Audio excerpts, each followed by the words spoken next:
Hi, everyone. I'm Diane Brady, and this is Forbes Newsroom, and I am with one of my favorite pundits in Washington, covering Washington, Zach Everson. Nice to see you.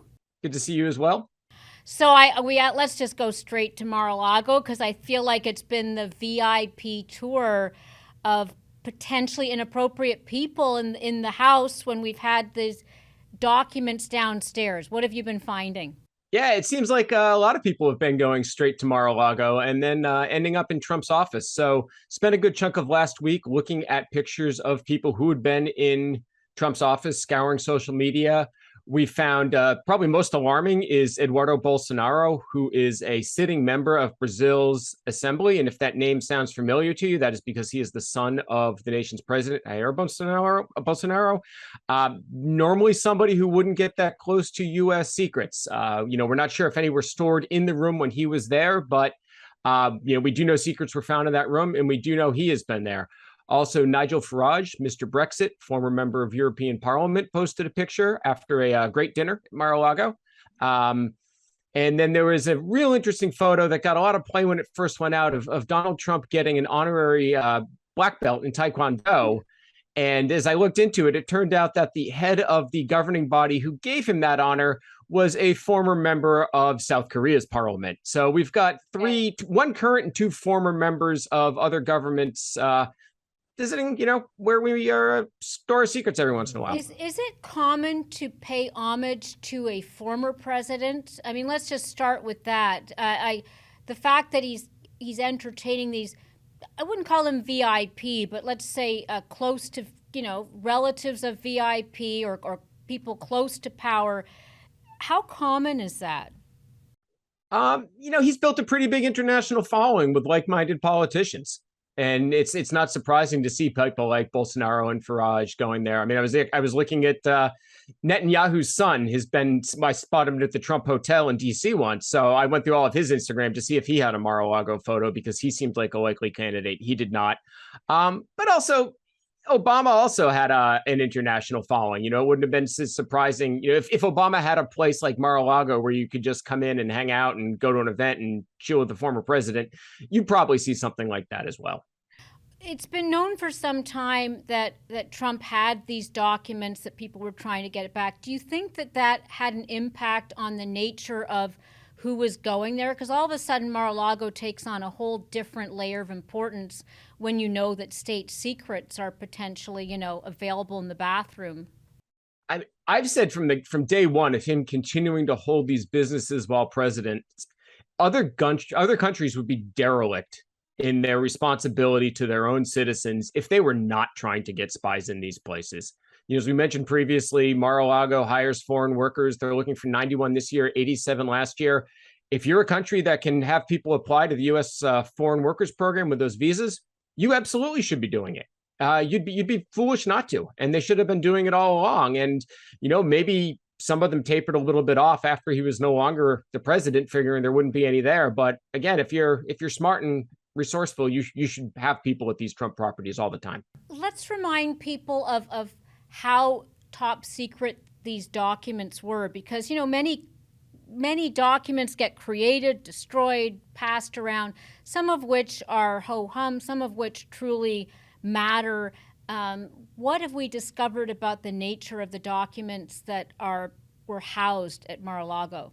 Yeah, we knew up front when they said it was top secret and higher that it was special compartmentalized information, that it was going to be, it wasn't going to be the White House mess hall's secret recipe for its ranch dressing. It was going to be something really important up there. And the Washington Post reported yesterday that sources are telling them the information pertained to the nuclear secrets of a foreign country, which isn't that surprising because when you're talking about that level of classification, it's going to be something super sensitive like that.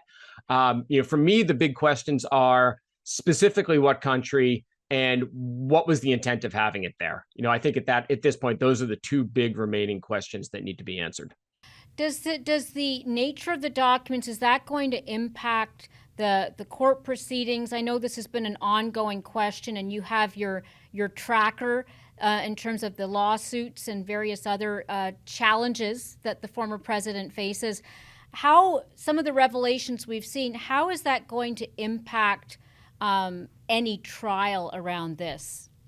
Well, it's delaying the process. You have to have people who are vetted to be able to look at that information in the first place. Apparently, some of the FBI agents who went in on that raid had to get additional security clearances just to be there. So the process is going to take a little bit longer. And then, as the news came out over the weekend about the special master, that's going to delay the issue as well. There are a lot of legal experts out there saying the special master is not warranted. The judge made a bad decision, but the government's going to have to appeal. That's going to take time. And no doubt, if the government were to win its appeal, Trump would then fight that tooth and nail. So, we're talking something that's going to go on for months. Let's pause a second for the special master, because it's a term, first of all, that I would associate, frankly, with a comedy show more than I would DC.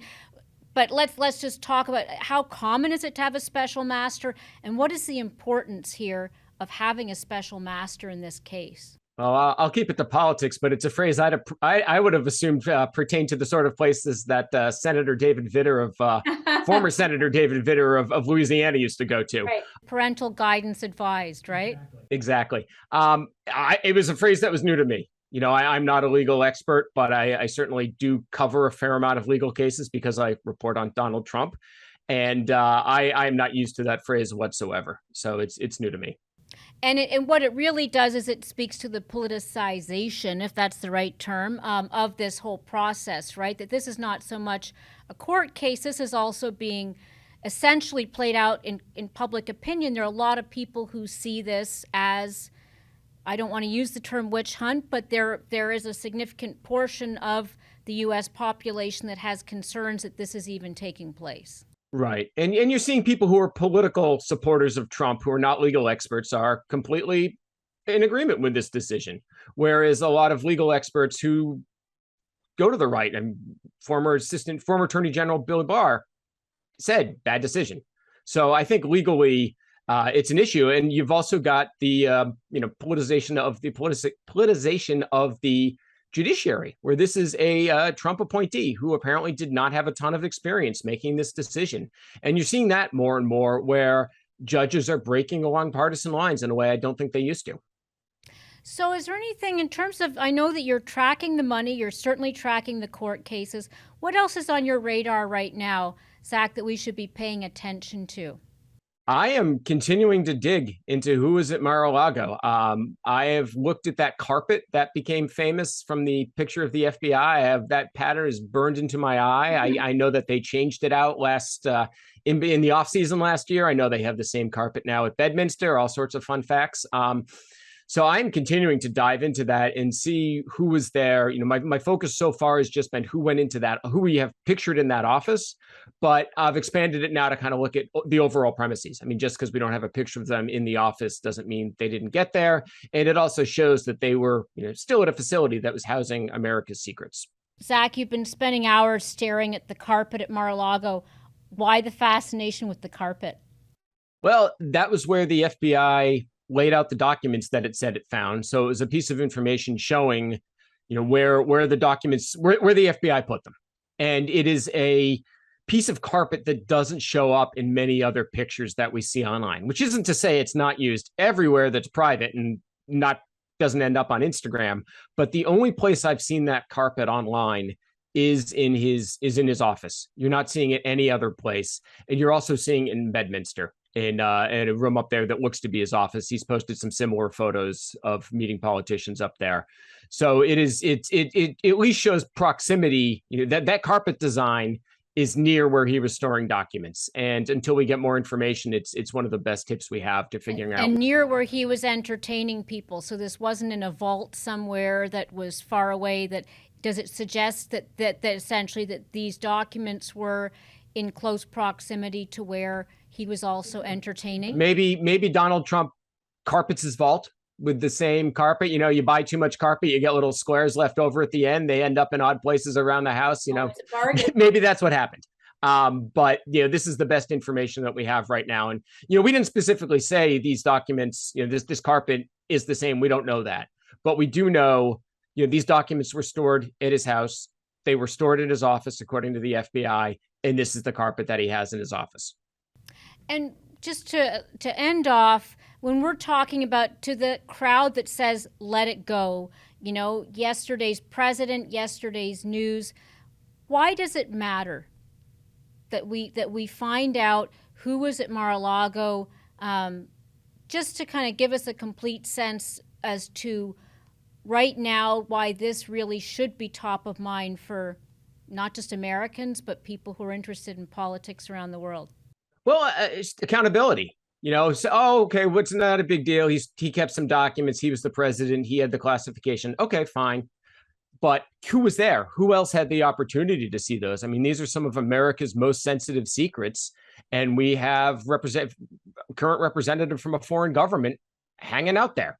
You know, and Donald Trump is not one who's famous for, you know, keeping his mouth shut. You know, there's that famous story of what he was telling the Russian ambassador when in a White House visit. So, you know, you need to know who had access to it, and maybe they found out stuff, maybe they didn't. The few people I reached out to who responded to me said they didn't see anything. That would be Representative Lauren Boebert and Dan Cox, who's a state delegate here in Maryland, who's running for governor. Yeah, they both said they didn't come across anything, nor did Trump tell them he'd stored anything there. And it is the property of the American people, not the American president. Thank you very much, Zach. My pleasure.